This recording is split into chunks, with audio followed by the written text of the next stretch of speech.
میرے لیے وہ فیصلہ بہت مشکل تھا، مگر میں نے مسجد کی امامت سنبھال لی اور پھر میرا زیادہ تر وقت مسجد میں ہی گزرنے لگا۔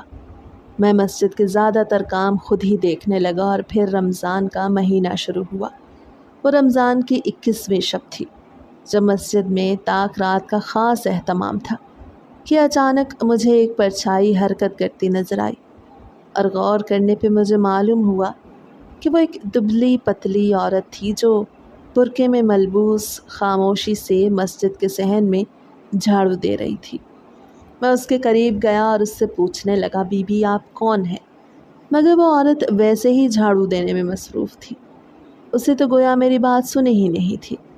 میں نے ایک بار پھر اسے مخاطب کیا، مگر پھر میری آواز تھوڑی اونچی تھی۔ میں اس کو کہنے لگا، بی بی کون ہیں آپ اور رات کے اس پہر مسجد میں کیا کر رہی ہیں؟ مگر اسے پھر بھی کوئی جواب نہ دیا، وہ تو بس کام کرتی رہی، چپ چاپ دھیمے انداز میں۔ کام مکمل کر کے اس نے وضو کیا اور ایک کنارے پر جائے نماز بچھا کے تہجد کی نیت باندھ لی۔ میں جو اس کا کام ختم ہونے کے انتظار میں تھا، پھر اس کو نماز پڑھتا دیکھ کے وہیں ایک ستون کے پیچھے خاموشی سے کھڑا ہو گیا تاکہ اس کی نماز ختم ہو تو میں اس سے بات کروں۔ مگر میں نے دیکھا کہ اس کے سجدے لمبے تھے اور سسکیاں مدھم مگر گہری تھیں، اور جب اس کی نماز ختم ہوئی تو اس نے اپنے دونوں ہاتھ دعا کے لیے اٹھا لیے، اور دعا مانگتے وقت اس کے ہاتھ بھی لرز رہے تھے۔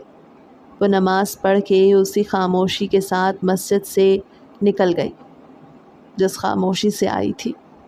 مجھے لگا شاید وہ کوئی مسافر تھی جو آئی تھی اور چلی گئی، مگر پھر تو اس کا روز کا معمول ہی بن گیا۔ وہ روز مسجد آنے لگی۔ مجھے تجسس ہونے لگا کہ آخر وہ تھی کون جو مسجد آ کے مسجد کی صفائی کرتی اور پھر لمبی نماز پڑھنے کے بعد خاموشی سے واپس چلی جاتی۔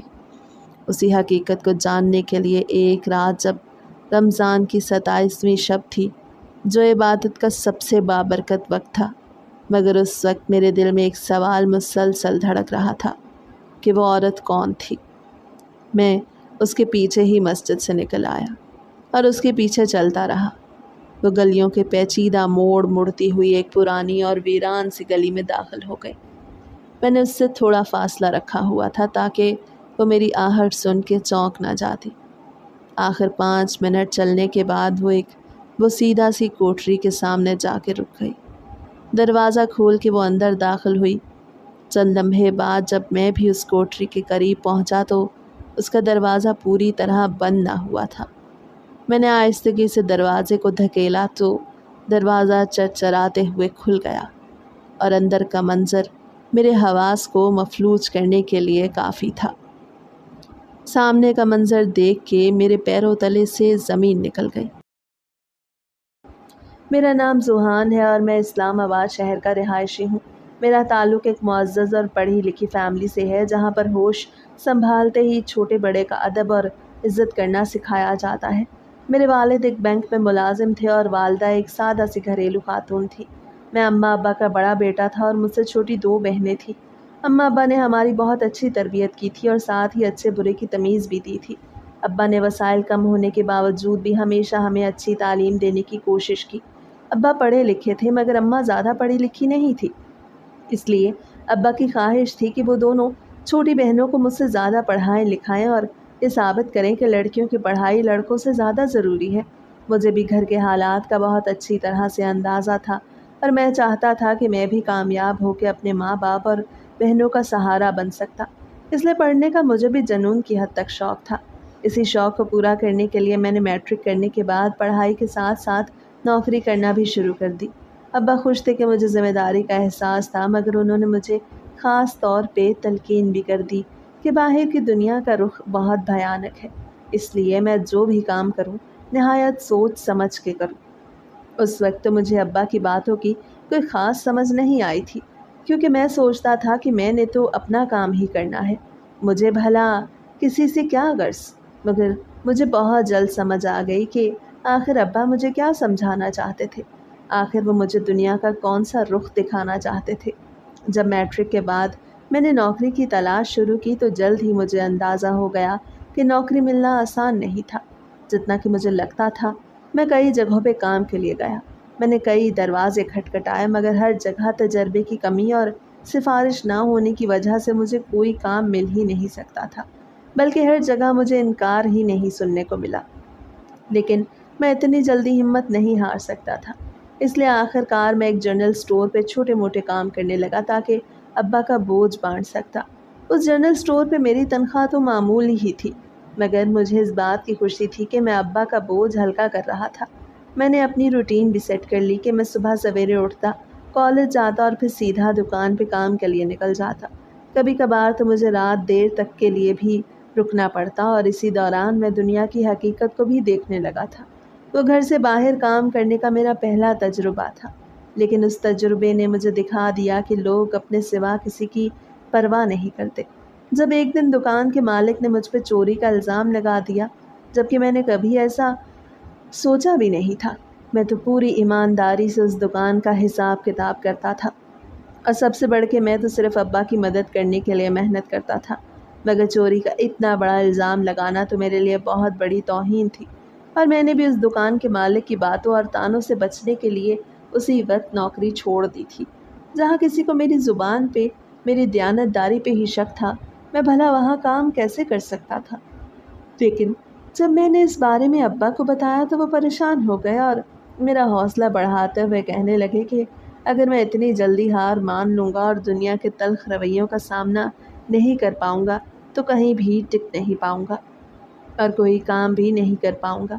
اس لیے مجھے خود میں تھوڑی برداشت پیدا کرنی ہوگی اور ہر طرح کے حالات کا ڈٹ کے مقابلہ کرنا ہوگا، نہ کہ لوگوں کی خاطر اپنے مقصد سے پیچھے ہٹنا ہوگا۔ لیکن پھر جلد ہی ایک دوست کے مشورے پر مجھے ایک کال سینٹر میں نوکری مل گئی، اور وہاں پر میری تنخواہ بھی اسٹور کی نوکری سے قدرے بہتر تھی، مگر وہاں پہ مجھ پہ کام کا دباؤ بھی بہت زیادہ تھا۔ میں نے محسوس کیا کہ باس چھوٹی چھوٹی غلطیوں پہ بہت زیادہ سختی کرتا تھا اور تنخواہ میں سے کٹوتی بھی کر لیتا تھا۔ اس کے علاوہ گاہکوں کے نخرے الگ سہنے پڑتے، مگر میں نے پھر بھی صبر کیا، کیونکہ اس کال سینٹر سے ملنے والے پیسوں سے میں اپنی فیس آسانی سے دے سکتا تھا۔ جب میرا کالج ختم ہو گیا تو میں نے ایک یونیورسٹی میں داخلہ لے لیا، کیونکہ میں جانتا تھا کہ اگر مجھے زندگی میں کچھ بننا تھا تو اس کے لیے تعلیم ہی سب سے ضروری تھی۔ اس کے ساتھ ہی مجھے اپنی بہنوں کے مستقبل کی بھی فکر تھی، کیونکہ وقت کے ساتھ ان کی ضروریات بھی بڑھ رہی تھیں اور ابا اکیلے ساری ذمہ داریاں سنبھال نہیں سکتے تھے۔ میں نے معمول بنا لیا کہ صبح میں یونیورسٹی جاتا اور وہاں سے سیدھا کال سینٹر، جہاں پہ میں دوپہر سے رات تک کام کرتا اور پھر رات کو گھر آ کے اپنی کتابیں کھول کے پڑھائی میں مصروف ہو جاتا۔ بس یہی میرا روز کا معمول بن چکا تھا۔ میں اس دوران کئی بار تھکن سے چکرا کے اور ایک ہی روٹین سے تھک ہار کے گر بھی پڑا تھا۔ کئی بار میرا دل چاہا تھا کہ میں سب کچھ چھوڑ دوں، لیکن میں اپنی روٹین سے ہی تنگ آ گیا تھا۔ میرے پاس اپنے لیے وقت تھا ہی نہیں، مجھے تو 2 گھڑی سستانے کو بھی وقت نہیں مل پاتا تھا۔ مگر جب میں سب کچھ چھوڑنے کے بارے میں سوچتا تو مجھے اپنی دونوں بہنوں کے چہرے یاد آتے، جن کو مجھ سے نہ جانے کیا کیا امیدیں تھیں۔ ابا کے وہ خواب یاد آتے جو انہوں نے میرے حوالے سے دیکھے تھے کہ میں کامیاب ہو کے ان کا سہارا بنوں گا، ان کا فخر بنوں گا۔ بس میں اپنے گھر والوں کے بارے میں سوچتا اور پھر خود کو سنبھال لیتا۔ میری زندگی کی ایک بڑی آزمائش اس وقت آئی جب اماں کی طبیعت خراب رہنے لگی، اور پھر ایک دن وہ بے ہوش ہو گئی۔ اماں کی طبیعت کا سن کے میں اس قدر بکھلا گیا کہ اپنے باس کو اطلاع دیے بغیر ہی اماں کو لے کے ہسپتال چل نکلا، اور ہسپتال لے کے جانے پہ مجھے پتہ چلا کہ اماں کی شوگر بہت زیادہ بڑھ چکی تھی اور ان کا علاج کروانا بہت ضروری تھا۔ میں تو یہ سن کے حیران رہ گیا کہ اب تو شوگر کا مرض لاحق ہو گیا تھا، اور اماں نے یہ بات ہم سے چھپائی تھی۔ میں ہر حال میں اماں کا علاج کروانا چاہتا تھا، لیکن ان کا علاج بہت مہنگا تھا، اور اس پر ایک اور مشکل گھڑی میرے انتظار میں تھی کہ کال سینٹر والے مالک نے بھی مجھے نوکری سے یہ کہہ کے نکال دیا کہ اگر میں بغیر بتائے اپنے کام سے جا سکتا تھا تو اسے میرے جیسے لاپرواہ لڑکے کی کوئی ضرورت نہیں تھی۔ میں نے اس کی بہت منتیں کی، اس کو سمجھانے کی بہت کوشش کی کہ میری اماں بیمار تھیں، اس لیے مجھے جلدی میں جانا پڑا، مگر اس پر میری کسی منت، کسی فریاد کا اثر نہ ہوا، اور اس نے مجھ پہ ترس کھائے بغیر مجھے نوکری سے نکال باہر کیا۔ وہ وقت میرے لیے انتہائی مشکل تھا۔ کئی بار مجھے لگتا تھا کہ اب مجھ سے اور برداشت نہیں ہوگا اور میں ٹوٹ جاؤں گا، مگر پھر اماں کا چہرہ سامنے آتا اور میری ہمت واپس آ جاتی۔ اور پھر ابا بھی تو تھے، وہ مجھے حوصلہ دیتے تھے کہ یہ سب تو زندگی کا حصہ ہے، اس لیے مجھے اتنی جلدی ہار نہیں ماننی چاہیے۔ لیکن میری مشکلات یہیں پہ ختم نہیں ہوئی تھی، بلکہ اسی دوران ایک اور امتحان میرا منتظر تھا، جس نے مجھے اندر تک جھنجھوڑ کے رکھ دیا۔ جب اچانک ابا کا انتقال ہو گیا، ہمیں کچھ سمجھ ہی نہیں آئی تھی کہ آخر ان کو کیا ہوا تھا، کیونکہ وہ تو بھلے چنگے تھے۔ ہمیں تو اماں کی طبیعت نے بے حال کیا تھا، ہم تو اماں کو لیے ہسپتالوں کے چکر لگا رہے تھے، مگر ابا بھلے چنگے چلتے پھرتے ہی ہمیں چھوڑ کے گئے۔ جب ایک رات وہ کام سے واپس آ کے سکون سے سوئے تو دوبارہ اٹھ نہ سکے، اور نیند کی حالت میں ہی ان کو ہارٹ اٹیک کی وجہ سے ہم تینوں بچوں کو اور اماں کو چھوڑ کے جانا پڑ گیا۔ وہ صدمہ میری زندگی کا سب سے بڑا صدمہ تھا، کیونکہ ابا جو میرے ہر فیصلے میں میرے ساتھ کھڑے ہوتے تھے اور مجھے حوصلہ دیتے تھے، وہ نہیں رہے۔ میں زندگی کے ہر امتحان کا سامنا کرنے کے لیے تنہا رہ گیا۔ میں کئی دنوں تک اسی صدمے میں رہا، مگر زندگی کون سا کسی کے چلے جانے سے رک جاتی ہے، بلکہ وہ تو اپنی رفتار سے چلتی رہتی ہے۔ الٹا ابا کے گزر جانے کے بعد میری ذمہ داری اور زیادہ بڑھ گئی تھی، کیونکہ جس بینک میں ابا نے ساری زندگی کام کیا تھا، اس بینک والوں نے بھی ہماری کوئی خاص مدد نہ کی تھی۔ بس کچھ پیسے دے دلا کے انہوں نے ہمیں اس احسان کا بدلہ دے دیا جو ابا نے اپنی ساری زندگی ان پہ کیا۔ لیکن میرے لیے وہ بہت مشکل گھڑی تھی۔ مجھے نہ صرف اماں کا علاج کروانا تھا، بلکہ بہنوں کے مستقبل کا بھی خیال رکھنا تھا، اور میرے پاس کوئی نوکری بھی نہیں تھی۔ مگر اس کے باوجود بھی میں نے ہار نہیں مانی۔ میں کئی بار سوچتا تھا کہ اپنی پڑھائی ادھوری چھوڑ دوں اور اپنی فکر کے بجائے اپنی ماں کی صحت اور بہنوں کے مستقبل کی فکر کروں، مگر پھر اماں ہی مجھے سمجھانے لگ جاتی کہ اس طرح تو ابا کی روح کو بہت تکلیف پہنچے گی، کیونکہ وہ تو مجھے پڑھا لکھا کر کامیاب دیکھنا چاہتے تھے۔ ان کو بے شک بہت شوق تھا کہ وہ دونوں بہنوں کو پڑھا لکھا کر کامیاب کرتے، مگر میرے بارے میں بھی تو وہ فکر مند ہی رہتے تھے، اور مجھے بھی تو کامیاب ہوتا دیکھنا ہی چاہتے تھے۔ مگر میں ارادہ کر چکا تھا کہ اب میں اپنے بارے میں سوچنے کے بجائے اپنی بہنوں کے بارے میں ہی سوچوں گا۔ اس لیے میں نے وہ مشکل فیصلہ کیا جو میں کبھی سوچ بھی نہیں سکتا تھا۔ وہ میرا یونیورسٹی میں دوسرا سال تھا، جب میں نے اپنی تعلیم کو ہمیشہ کے لیے خیر بات کہہ دیا۔ لیکن مشکلات ابھی بھی ختم نہیں ہوئی تھی۔ اصل مشکل تو تھی کسی روزگار کا ملنا جس سے میں اپنے گھر کے اخراجات پورے کر سکتا، اور تبھی مجھے ایک دوست نے مشورہ دیا کہ کیوں نہ میں کسی اکیڈمی میں ہی پڑھا لیتا، کیونکہ میں کسی اکیڈمی میں پڑھا کے کم وقت میں زیادہ آمدنی کر سکتا تھا۔ میرا دوست تو میرے گھر کے حالات سے واقف تھا، اور وہ یہ بھی اچھی طرح جانتا تھا کہ ابا کے گزر جانے کے بعد میں اپنے گھر کا واحد کفیل رہ گیا تھا، اس لیے اگر میں کسی اکیڈمی میں پڑھا لیتا تو وہاں سے مجھے زیادہ پیسے بھی مل سکتے تھے۔ وقت گزرنے کے ساتھ ساتھ میں نے 2 سے 3 اکیڈمیوں میں پڑھانا شروع کر دیا، اور پھر بہت سے بچے مجھ سے مانوس ہونے لگے۔ مجھے بھی اکیڈمی میں پڑھانے والا کام قدرے بہتر لگنے لگا۔ اکیڈمی میں پڑھانے کا مجھے بہت فائدہ ہوا، کیونکہ وہاں پہ مجھے لوگوں کی کڑوی کسیلی باتوں کا سامنا نہیں کرنا پڑتا تھا، جو کہ میں اسٹور اور کال سینٹر میں کر چکا تھا۔ میری تو مختلف اکیڈمیوں میں بہت زیادہ واقفیت بھی ہو گئی، اور وہاں پر ہی پڑھانے والے بہت سے دوسرے میرے گھر کے حالات سے بھی اچھی طرح واقف ہونے لگے۔ میرا زیادہ تر وقت گھر سے باہر اکیڈمیوں میں ہی گزرنے لگا، اس لیے میں چاروں نمازیں بھی اکیڈمی میں ہی پڑھا کرتا، اور اکثر گرمیوں کی چھٹیوں میں بھی اکیڈمی کا ٹائم صبح سویرے ہونے کی وجہ سے گھر کی نماز بھی میں اکیڈمی میں ہی پڑھنے لگا، بلکہ اکیڈمی کا سارا عملہ میری ہی امامت میں نماز ادا کرنے لگا تھا۔ اور تبھی سب دوستوں نے میری آواز کی تعریف کرتے ہوئے مجھے مشورہ دیا کہ کیوں نہ میں ایک قریب کی مسجد میں امامت کروا دیا کروں، کیونکہ اس مسجد کے امام صاحب بہت بیمار رہنے لگے تھے اور وہ امامت نہیں کروا سکتے تھے۔ میرا تعلق ایک مذہبی گھرانے سے تھا، اس لیے ابا نے بچپن سے ہی نماز کی پابندی بھی کروائی تھی۔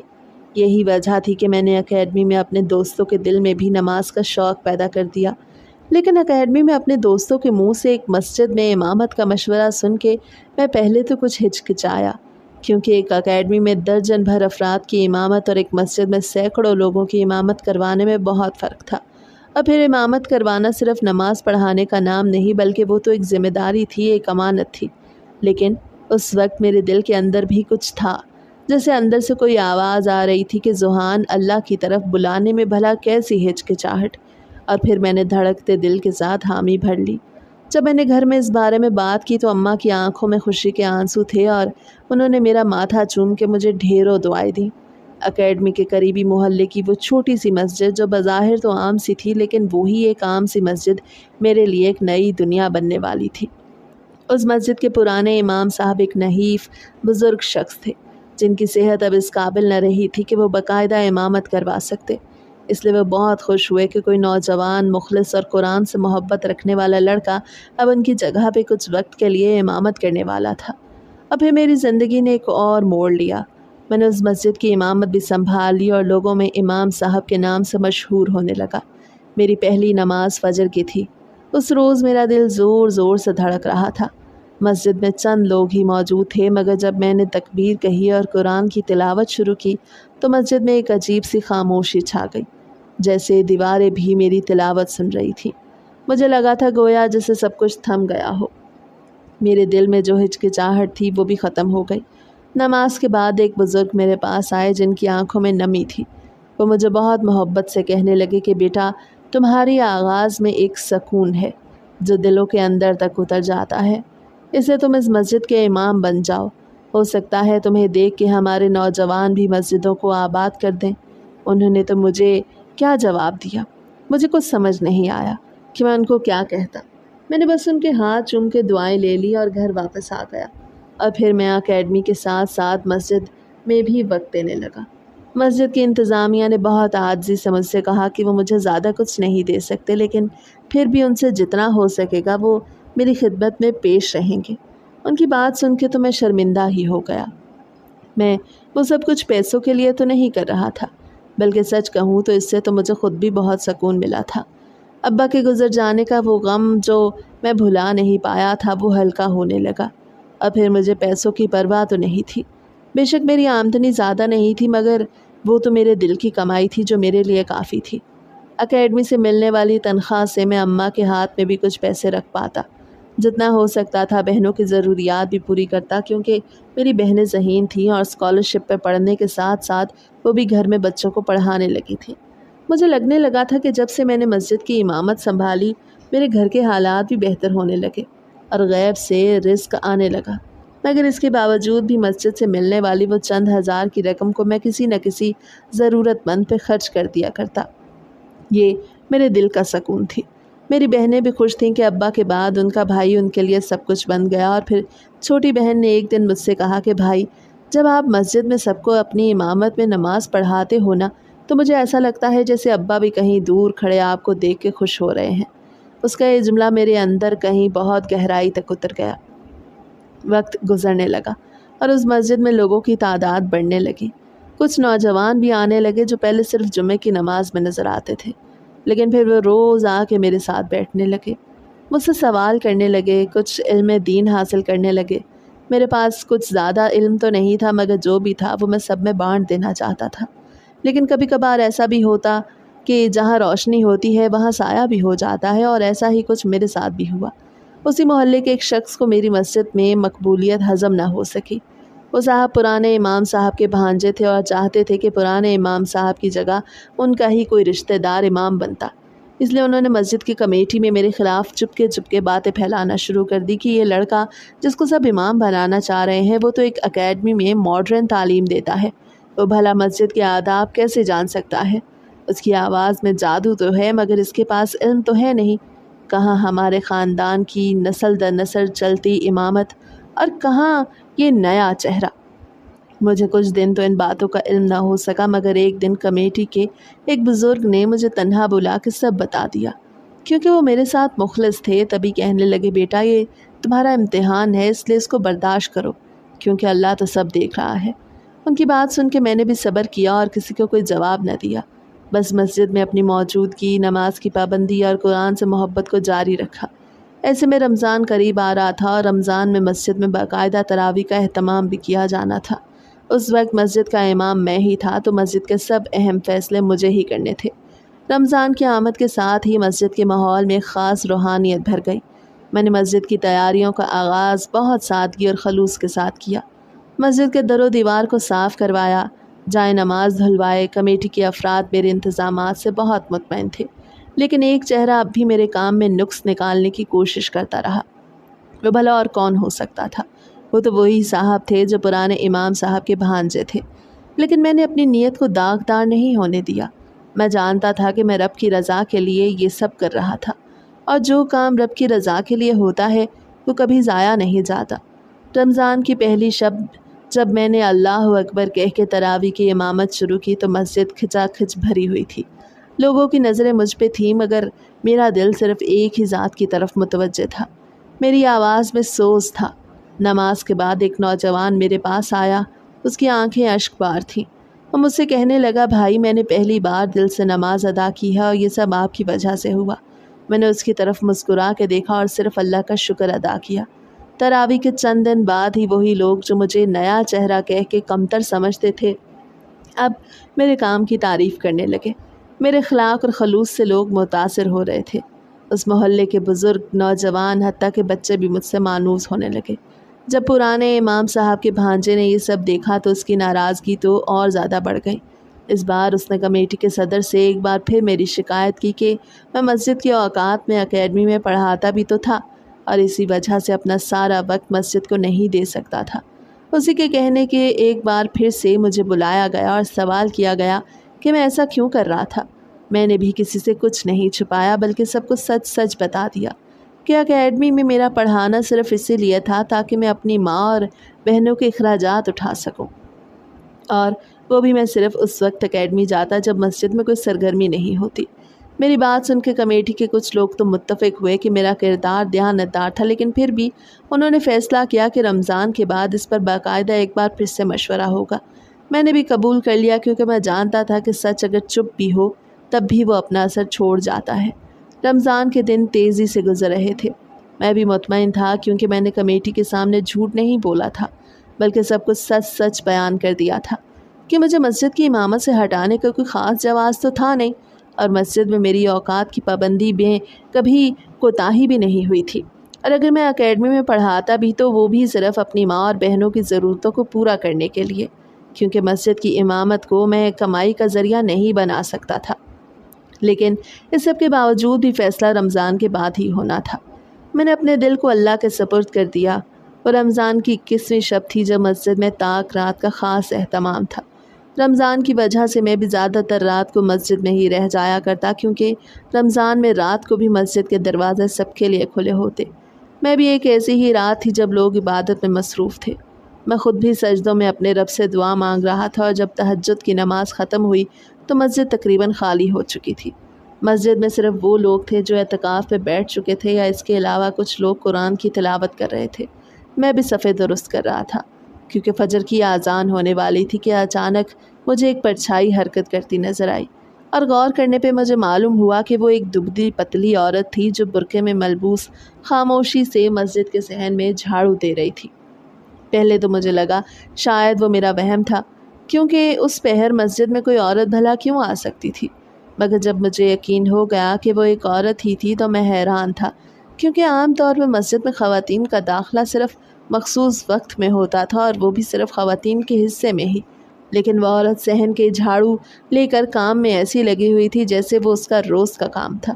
کچھ دیر تو میں سوچتا رہا کہ آخر مجھے کیا کرنا چاہیے، مگر پھر میں اس کے قریب گیا تھا اور اس سے پوچھنے لگا، بی بی آپ کون ہیں؟ مگر وہ عورت ویسے ہی جھاڑو دینے میں مصروف تھی، اسے تو گویا میری بات سنی ہی نہیں تھی۔ میں نے ایک بار پھر اسے مخاطب کیا، مگر پھر میری آواز تھوڑی اونچی تھی۔ میں اس کو کہنے لگا، بی بی کون ہیں آپ، اور رات کے اس پہر مسجد میں کیا کر رہی ہیں؟ مگر اس نے پھر بھی کوئی جواب نہ دیا، وہ تو بس کام کرتی رہی تھی، چپ چاپ دھیمے انداز میں، جیسے اس کے وجود میں بولنے کی سکت ہی نہ تھی۔ میں بھی خاموشی سے اس کو دیکھنے لگا کہ جب وہ جھاڑو دے کے فارغ ہو جائے تو ہی میں اس سے ایک بار پھر بات کرنے کی کوشش کروں گا۔ مگر جب اس کا کام مکمل ہو گیا تو کام مکمل کر کے اس نے وضو کیا اور ایک کنارے پر جائے نماز بچھا کر تہجد کی نیت باندھ لی۔ میں جو اس کا کام ختم ہونے کے انتظار میں کھڑا تھا، پھر اس کو نماز پڑھتا دیکھ کر میں وہیں ایک ستون کے پیچھے خاموشی سے کھڑا ہو گیا تاکہ اس کی نماز ختم ہو تو میں اس سے بڑا کروں، مگر میں نے دیکھا کہ اس کے سجدے لمبے تھے اور سسکیاں مدھم مگر گہری تھیں، اور جب اس کی نماز ختم ہوئی تو اس نے اپنے دونوں ہاتھ دعا کے لیے اٹھا لیے اور دعا مانگتے وقت اس کے ہاتھ بھی لرز رہے تھے۔ مجھے ایسا لگ رہا تھا جیسے وہ صدیوں کا بوجھ لیے سجدے میں جا گری تھی۔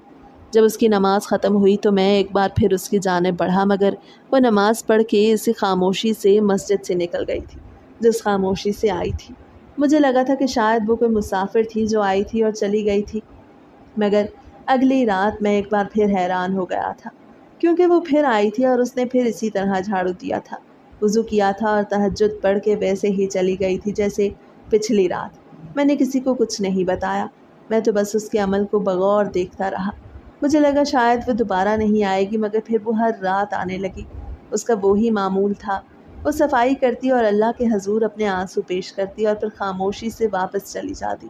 کئی بار میرا دل چاہا کہ میں اس سے بات کرتا، اس کے درد کو سمجھتا، لیکن وہ نہ تو کوئی بات کرتی نہ کسی کی طرف دیکھتی۔ جب وہ عورت کچھ بھی نہ بولی تو میں نے بھی خود سے عہد کر لیا کہ جب تک وہ خود نہیں بولے گی، جب تک خود بات کرنے میں پہل نہیں کرے گی، میں بھی اس کے سکوت کو نہیں توڑوں گا۔ وہ مسجد میں عبادت کے لیے ہی تو آتی تھی، تو مجھے بھلا اس سے کیا مسئلہ ہو سکتا تھا؟ مجھے کچھ اندازہ ہونے لگا کہ شاید کچھ زخم ایسے ہوتے ہیں جن پہ سوال نہیں صرف دعائیں کی جاتی ہیں، اس لیے میں بس اس کی ہر حرکت پہ خاموشی سے نظر ہی رکھتا تھا اور اس کو کچھ نہ کہتا تھا۔ مجھے لگا تھا شاید اس عورت کے بارے میں مجھے صرف معلوم تھا، کیونکہ جس وقت وہ مسجد میں آتی اس وقت مسجد میں اکا دکا لوگ ہی موجود ہوتے تھے، مگر میرا یہ اندازہ غلط تھا۔ اس عورت کو مسجد میں آتے 2 ہفتے گزر چکے تھے۔ اس دن مجھے معلوم ہوا کہ محلے کے کچھ لوگوں نے بھی اسے دیکھا تھا۔ جب وہ مجھ سے سوال پوچھنے آئے کہ امام صاحب وہ عورت کون ہے اور اسے مسجد میں آنے کی اجازت کس نے دی ہے، ایک لمحے کو تو میں گھبرا گیا کہ میں لوگوں کو کیا جواب دیتا، مگر پھر میں نے خود کو سنبھالتے ہوئے ان سے کہا کہ وہ عورت جو کوئی بھی ہو، مجھے اس بات سے کوئی غرض نہیں، وہ تو اللہ کے گھر آتی ہے اور میرا بھلا اسی میں کیا اختیار ہے کہ میں کسی کو اللہ کے گھر آنے سے روکوں، کیونکہ اللہ کا در تو سب کے لیے کھلا ہے۔ میری بات سن کے چند لوگوں کو اعتراض بھی ہوا، لیکن کچھ بزرگ کہنے لگے کہ بیٹا، ہو سکتا ہے وہ عورت کوئی ولی ہو یا کوئی توبہ کرنے والی، کیونکہ جو آ کے مسجد کی صفائی کرے وہ تو کسی نیکی کی تلاش میں ہی ہو سکتا ہے، اس لیے اس کو مت روکو۔ جہاں ان بزرگوں کی بات سے مجھے ہمت ہوئی، وہیں کچھ لوگوں کی اس بات سے میں ڈر بھی گیا کہ کہیں وہ کوئی دہشت گرد یا جادوگرنی نہ ہو جو اپنے کسی خاص عمل کے لیے آدھی رات کو مسجد میں آتی تھی۔ میں تو خود بھی اتنا عالم فاضل نہیں تھا جو مجھے بھی کسی کو دیکھ کے اس کی نیت کا اندازہ ہو جاتا، اس لیے اس دن کے بعد سے وہ عورت مجھے مشکوک لگنے لگی جو خاموشی سے مسجد میں آتی تھی، مسجد کی صفائی کرتی تھی اور پھر ایک لمبی نماز پڑھنے کے بعد واپس چلی جایا کرتی تھی۔ مگر میں دل میں طے کر چکا تھا کہ میں اس عورت کی حقیقت جان کے رہوں گا۔ پھر ایک رات جب رمضان کی 27ویں شب تھی، اس رات مسجد میں خاص اہتمام تھا۔ اس دن میں نے مغرب سے لے کے فجر تک عبادت میں گزارا۔ اس دوران وہ عورت جب آئی اور معمول کے مطابق صفائی کرنے اور نماز پڑھنے کے بعد جب وہ مسجد سے نکلی تو اسی رات میں نے بھی ہمت کی اور اس کے پیچھے ہی نکل گیا، اس کا پیچھا کرنے لگا۔ میں جاننا چاہتا تھا کہ آخر وہ کون تھی اور اس کا مقصد کیا تھا، کیونکہ اب تو لوگ مجھ پہ بھی سوال اٹھانے لگے تھے کہ جب مسجد کا ہر چھوٹا بڑا فیصلہ میرے حوالے تھا تو میں بھلا ایک عورت کو مسجد میں آ کے صفائی کرنے کیوں دے رہا تھا۔ میں نے اپنے دل کو سنبھالا اور آہستگی سے اس عورت کا پیچھا کرنے لگا۔ وہ رمضان کی 27ویں شب تھی جو عبادت کا سب سے بابرکت وقت تھا، مگر اس وقت میرے دل میں ایک سوال مسلسل دھڑک رہا تھا کہ وہ عورت کون تھی۔ میں اس کے پیچھے چلتا رہا۔ وہ گلیوں کی پیچیدہ موڑ مڑتی ہوئی ایک پرانی اور ویران سی گلی میں داخل ہو گئی۔ میں نے اس سے تھوڑا فاصلہ رکھا تاکہ وہ میری آہٹ سن کے چونک نہ جائے۔ آخری 5 منٹ چلنے کے بعد وہ ایک بوسیدہ سی کوٹری کے سامنے جا کے رک گئی۔ دروازہ کھول کے وہ اندر داخل ہوئی۔ چند لمحے بعد جب میں بھی اس کوٹری کے قریب پہنچا تو اس کا دروازہ پوری طرح بند نہ ہوا تھا۔ میں نے آہستگی سے دروازے کو دھکیلا تو دروازہ چرچراتے ہوئے کھل گیا اور اندر کا منظر میرے حواس کو مفلوج کر دینے والا تھا۔ جی ہاں، میں نے جو دیکھا وہ دنیاوی آنکھوں سے دیکھنا ممکن نہیں تھا۔ وہ عورت سادہ کپڑوں میں خاموش عبادت گزار مسجد کی خاکروب ضرور نظر آتی تھی، مگر اس کوٹری کے اندر تو جیسے اس کا مقام کچھ اور ہی تھا۔ اس کوٹری میں مکمل اندھیرا تھا، صرف ایک چھوٹا سا دیا جل رہا تھا۔ فرش پر ایک بوسیدہ چٹائی بچھی ہوئی تھی اور ایک طرف چھوٹے سے اسٹوو پر پانی گرم ہو رہا تھا۔ کوٹری کے کونے میں ایک کمزور سا بچہ زمین پہ لیٹا کر رہا تھا۔ اس کا چہرہ زرد تھا، آنکھیں اندر کو دھسی ہوئی تھیں اور وہ تیز بخار میں تپ رہا تھا۔ وہ عورت اس بچے کے پاس جا کے بیٹھ گئی، اسے پانی گرم کیا اور کپڑے سے اس کے ماتھے پہ پٹیاں رکھنے لگی۔ تھوڑی دیر بعد کھجور اور پانی سے اس کا حلق تر کرنے لگی۔ اس کے لبوں پہ دعائیں تھیں اور آنکھوں سے آنسو روا تھے۔ وہ نہ تو کوئی جادوگرنی تھی، نہ کسی خفیہ تنظیم کی رکن، نہ ہی کوئی چور یا مجرم، بلکہ وہ تو صرف ایک ماں تھی، اور اس وقت وہ مجھے ایک مجبور اور بے بس ماں لگ رہی تھی۔ وہ سب کچھ دیکھنے کے بعد میرے قدم خود بخود پیچھے ہٹنے لگے۔ میں اس کی زندگی میں جھانکنے کے بعد جیسے شرمندہ ہونے لگا اور خود کو کوسنے لگا کہ مجھے لوگوں کی باتوں میں آ کر کسی کی زندگی میں جھانکنے کا کوئی حق نہیں تھا۔ مگر میرے دل میں عجیب سی ہلچل تھی۔ اسی لیے اگلے ہی دن ظہر کے بعد میں نے خود مسجد کے چند بزرگوں کی موجودگی میں اس عورت کو مسجد میں بلایا تاکہ حقیقت جان سکتا۔ وہ گھبرا گئی، وہ بھی شاید ڈر گئی تھی کہ میں نے اسے اچانک کیوں بلا لیا۔ اس کی آنکھیں جھکی ہوئی تھیں اور وہ کانپتی آواز میں کہنے لگی، امام صاحب، اگر میں نے کچھ غلط کیا ہو تو مجھے معاف کر دیں، میں نے تو بس صفائی کی ہے اور بس اللہ کے آگے جھکی ہوں۔ وہ عورت بات کر رہی تھی مگر اس کی نگاہیں جھکی ہوئی تھیں۔ اس کے چہرے پر نور تھا مگر آنکھوں میں سجدوں کی نمی مجھے صاف محسوس ہو رہی تھی۔ مگر مجھے ایک بات سمجھ نہیں آئی کہ آخر وہ مسجد کی صفائی کیوں کرتی تھی؟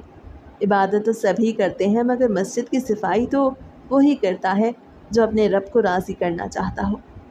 تب وہ کہنے لگی، امام صاحب، میں دنیا کے لیے گمنام ہوں مگر رب کے دربار میں پہچانی جاتی ہوں۔ میں حیران رہ گیا۔ اس کے چہرے پہ اتنا نور، اتنی عاجزی اور ایسی خاموشی تھی کہ میں بھی جذباتی ہو گیا۔ آخر وہ عورت اتنی مجبور کیوں تھی؟ تب اس عورت نے مجھے اپنی کہانی سنانا شروع کی۔ وہ بتانے لگی کہ میں ایک گنہگار عورت تھی جسے دنیا کے تانوں، ظلموں اور محرومیوں کے بعد سجدے کو اپنا سہارا بنایا، اور رب نے مجھے نہ صرف معاف کیا بلکہ اپنی قربت سے بھی نوازا۔ جب وہ عورت بولی تو میں ٹھٹک کے رہ گیا۔ اس کے لہجے میں اتنی گہرائی اور الفاظ میں اتنی سچائی تھی کہ میرا دل دہل سا گیا۔ اسے نظریں نیچی کر لی، آہستہ آہستہ اپنی کہانی سنانی شروع کی۔ میرا نام حیا ہے، لیکن کبھی یہ نام میرے ماتھے کی پیشانی پر میری ماں نے بہت محبت سے لکھا تھا، پر پھر ایک دن میرے باپ نے خود اپنے ہاتھوں سے یہ نام میرے جسم پر بیچ دیا۔ میں خاموشی سے کھڑا سن رہا تھا۔ میرے سامنے بیٹھے بزرگ بھی اس کی طرف متوجہ تھے۔ میرے باپ کو نشے کی لت تھی اور ماں اس ظلم سے لڑتے لڑتے مر گئی۔ میں اس وقت صرف 14 سال کی تھی جب ایک دن میرے باپ نے مجھ سے کہا کہ وہ مجھے خالہ کے گھر چھوڑنے جا رہا ہے، اور میں معصوم سے خوش ہو گئی کہ شاید کوئی مجھے محبت دے گا، چلو وہ میری ماں کی بہن ہی کیوں نہ ہو، کیونکہ میں اپنی ماں کے بعد بالکل اکیلی ہو گئی تھی اور مجھے بھی محبت چاہیے تھی۔ مگر وہ خالہ نہیں تھی، وہ تو ایک بدنام محلے کی بدنام عورت تھی۔ اتنا کہہ کے وہ لمحے بھر کو خاموش ہوئی اور اس نے اپنے آنچل سے آنکھوں میں آئے آنسو پونچھے، جسے اس وقت وہ نہیں بلکہ اس کے آنسو سب کچھ بیان کر رہے تھے۔ وہاں اس جگہ پہ مجھے پہلے دن ہی سمجھ آ گیا کہ میں کہاں آ گئی ہوں، لیکن پھر وہاں سے واپس جانے کا کوئی راستہ نہیں تھا، کیونکہ میرا باپ جسے میں نے بچپن میں جنت کا دروازہ سمجھا تھا، وہ تو خود مجھے جہنم کے دہانے پہ چھوڑ گیا تھا۔ میں نے پہلی بار اپنے جسم کو قید ہوتے دیکھا، اور پھر اس کے بعد میں ہر روز ایک قید سے دوسری قید میں دھکیلی جانے لگی۔ اس کی باتیں سن کے میرے دل میں ایک طوفان اٹھ رہا تھا، اور مجھے پہلی بار سمجھ آنے لگا کہ اس عورت کے سجدے اتنے لمبے کیوں ہوتے تھے، اس کا جھاڑو اتنی خاموشی سے کیوں پھرتا رہتا تھا۔ برسوں بعد ایک دن جب ایک ارسلان نام کا لڑکا میری زندگی میں آیا تو اس سے مجھ سے وعدہ کیا کہ وہ مجھے عزت کے ساتھ اپنائے گا، تو میں اس کے ساتھ گھر بسانے کے خواب دیکھنے لگی۔ مگر میں ایک بدنام زمانہ لڑکی، بھلا کوئی کیسے یہ برداشت کرتا کہ میں اس نیک انسان کی عزت بن جاتی؟ اس لیے سب میرے خلاف ہو گئے۔ مگر پھر ایک دن میں نے ہمت کی اور اس کے ساتھ بھاگ نکلی۔ مگر یہ دنیا اتنی مخلص نہیں جتنا مخلص ارسلان تھا۔ میں جہاں جاتی لوگ مجھے طوائف کہہ کے دھتکارنے لگے تھے۔ کوئی مجھے یا ارسلان کو کوئی کام نہیں دیتا تھا، کوئی کہیں رہنے نہیں دیتا تھا۔ اگر میں مسجد تک پہنچی تو کسی مولوی صاحب نے مجھ سے کہا، تو مسجد میں کیا کرنے آئی ہے؟ تیرے جیسے لوگ تو رب کو بھی پسند نہیں۔ تب میں رونے لگی مگر پھر میں نے رب سے کہا یا اللہ تیرے بندے مجھے دھتکار سکتے ہیں پر تو سب جانتا ہے نا، تو میرے ہر آنسو کو گواہ مان لے۔ مگر دنیا اتنی ظالم تھی کہ جب میں ارسلان کے بچے کی ماں بننے والی تھی تو ارسلان ایک حادثے میں مجھے دنیا کے رحم و کرم پہ چھوڑ گیا۔ میں نے بہت مشکل سے خود کو دنیا سے چھپا کے کوٹری میں پناہ لی، کیونکہ اس کوٹری کی مالک عورت بہت خدا ترس تھی۔ اس نے میری بہت مدد کی۔ بس تب سے میں اس عورت کے گھر ہی کام کرنے لگی۔ وہ مجھ پہ بہت مہربان تھی، مگر میری آزمائشیں یہیں پہ ختم نہیں ہوئی، بلکہ وہ نیک دل اور رحم دل عورت بھی ایک دن اللہ کو پیاری ہو گئی۔ تب سے میں در در کی ٹھوکریں کھاتی پھر رہی ہوں کہ شاید کسی کو مجھ پہ رحم آ جائے۔ ایک لمحے کو خاموشی چھا گئی، تب وہ پھر سے کہنے لگی کہ میں نے وعدہ کیا تھا کہ جب بھی زندگی میں مجھے کہیں کوئی قبول کرے گا میں ہر روز اللہ کے گھر کی خاک اپنے ہاتھوں سے سمیٹوں گی۔ اس دن سے میں اس مسجد آ گئی کہ شاید اللہ مجھے معاف کر دے اس گناہ کے لیے جو میں نے کیا ہی نہیں تھا۔ بس تب سے میں روز آتی ہوں، صفائی کرتی ہوں، نماز پڑھتی ہوں، کسی سے کچھ نہیں کہتی، کچھ نہیں مانگتی کسی سے، بس رب سے مانگتی ہوں کہ وہ میری باقی زندگی کو میری قبر کی تیاری بنا دے۔ اس کی کہانی سن کے میری آنکھیں بھر آئیں۔ مجھے لگا شاید زندگی میں نے ہی مشکلات دیکھی تھی، مگر میں نے کبھی بھی ایسا کرب، ایسا خلوص اور ایسا سجدہ نہیں دیکھا تھا۔ اس رات میں دیر تک وہیں بیٹھا رہا، مسجد کی محراب کے پاس، اور اس عورت کے ہر لفظ کو اپنے دل پہ لکھتا رہا۔ میں جانتا تھا کہ لوگ باتیں کریں گے، سوالات اٹھائیں گے، مگر میرا ایمان گواہی دے رہا تھا۔ وہ عورت جو کبھی لوگوں کی ہوس کا نشانہ بنی تھی اب رب کی رضا کی طلبگار تھی۔ میں نے سب کو سچ سچ بتا دیا، وہی سب جو اس نے خود سب کو بتایا تھا۔ میری بات سن کے کچھ چہروں پہ حیرت، کچھ پہ غصہ، کچھ پہ ندامت تھی، لیکن میں ڈٹا رہا اور ایک بات سب کو مضبوط لہجے میں کہہ دی کہ اگر مسجد صرف گناہ نہ کرنے والوں کے لیے ہے تو پھر یہ رب کا گھر نہیں، یہ ہم انسانوں کی جاگیر ہے۔ پر اگر یہ رب کا گھر ہے تو وہ عورت بھی رب کی بندی ہے، اور اسے بھی رب کے گھر آنے کا اتنا ہی حق ہے جتنا مجھے یا باقی سب لوگوں کو۔ میری بات پر کمیٹی نے بحث کی، لیکن وہ کچھ کہنے سے قاصر تھی، کیونکہ مسجد کے بزرگوں نے جنہوں نے مجھے امام بنایا تھا انہوں نے میرا ساتھ دیا۔ وہ بھی سب کے سامنے کہنے لگے کہ ہم نے اس لڑکے کو نیت کی بنیاد پہ اس مسجد کا امام چنا تھا، اور اگر یہ عورت واقعی حقدار ہے تو ہم کون ہوتے ہیں اسے روکنے والے۔ اور پھر یوں وہ حیا مسجد میں رہنے لگی۔ وہ روز صفائی کرتی، تہجد پڑھتی اور پھر واپس اپنی کوٹری میں اپنے بچے کے پاس واپس چلی جاتی۔ مگر پھر ایک ایسا واقعہ ہوا جس نے میری زندگی بدل کے رکھ دی۔ اس عورت کا یوں روز مسجد میں آنا مناسب نہیں تھا، اس لیے مسجد کے بزرگوں نے مجھ سے کہا کہ اگر میں اس عورت کو سہارا دے دیتا، اس سے نکاح کر لیتا تو شاید اللہ مجھے دنیا اور آخرت کی کامیابی دے دیتا۔ میں حیران رہ گیا کہ آخر اللہ نے مجھے اپنے خاص بندوں میں شامل کر لیا تھا جو میرے حصے میں اتنی بڑی نیکی آ رہی تھی۔ مگر میں اپنی ماں کو نہیں بھولا تھا، کیونکہ میری زندگی پر اس ماں کا اختیار بھی تو تھا جس نے مجھے پیدا کیا۔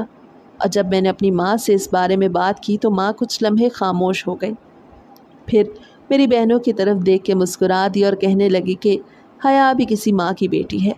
اگر میں کسی کی بیٹی کے ساتھ بھلائی کروں گا تو ہو سکتا ہے کہ اس نیکی کے بدلے میری بہنوں کے نصیب بھی اللہ کھول دے۔ میں نے اپنی ماں کی دعاؤں اور بہنوں کے پیار کے ساتھ حیا اور اس کے بیٹے خضر کو اپنا لیا اور اس کا محرم بن کے اس کو اپنے گھر لے آیا۔ میری اس نیکی سے سب مجھ سے بہت خوش ہو گیا، اور امام کا وہ بھانجا بھی جو مجھ سے بدگمان تھا، اس کی بدگمانی بھی دور ہو گئی تھی۔ آج مجھے اور حیا کو ایک ساتھ 3 سال ہو گئے ہیں۔ ہمارے 2 بیٹے ہیں، خضر اور عمر۔ میں نے اپنی ساری زندگی میں حیا جیسی پاکیزہ لڑکی نہیں دیکھی۔ اس کی آنکھوں میں وہ حیا ہے کہ میں ہر دن اس سے پہلے سے زیادہ قریب ہو جاتا ہوں۔ مجھے اس بات سے کوئی فرق نہیں پڑتا کہ اس کا ماضی کیا ہے، بلکہ میں تو اس کے ساتھ حال میں خوش ہوں اور اپنے رب کا شکر گزار ہوں جس نے مجھے حیا جیسی نیک سیرت بیوی کا ساتھ دیا۔ حیا کی میری زندگی میں آنے سے میری زندگی میں بہت سی خوشنما تبدیلیاں آئی تھیں۔ میری ماں جو شوگر کی مریضہ تھی، اللہ کے فضل سے اور حیا کی دعاؤں سے وہ اپنی بیماری کو شکست دینے میں کامیاب ہو گئی ہیں، اور آج میری دونوں بہنیں اپنے گھروں میں آباد ہیں۔ آج مجھے اپنی زندگی میں کوئی دکھ، کوئی غم نہیں، بس ابا کی یاد کبھی کبھار بہت زیادہ آتی ہے۔